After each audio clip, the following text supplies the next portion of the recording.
Breaking news చూస్తున్నాం. ICC T20 ప్రపంచ cup గెలిచిన టీమిండియాకు భారీ నజరానా ప్రకటించింది. బీసీసీఐ ప్రపంచ కప్ లో అద్భుతమైన ఆట తీరు కనబరిచిన టీమిండియా ఆటగాళ్లకు 125 కోట్ల ప్రైజ్ మనీ ఇస్తున్నట్లు బీసీసీఐ సెక్రటరీ జై షా తెలిపారు. అత్యుత్తమ విజయం సాధించిన ఆటగాళ్లు, కోచ్లు, సహాయక సిబ్బంది అందరికీ అభినందనలు తెలిపారు.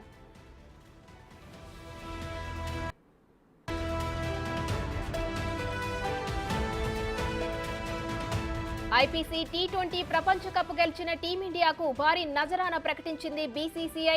ప్రపంచ కప్ లో అద్భుతమైన ఆట తీరు కనబరిచిన టీమిండియా ఆటగాళ్లకు 125 కోట్ల ప్రైజ్ మనీ ఇస్తున్నట్లు బీసీసీఐ సెక్రటరీ జై షా తెలిపారు. అత్యుత్తమ విజయం సాధించిన ఆటగాళ్లు, కోచ్లు, సహాయక సిబ్బంది అందరికీ అభినందనలు తెలిపారు.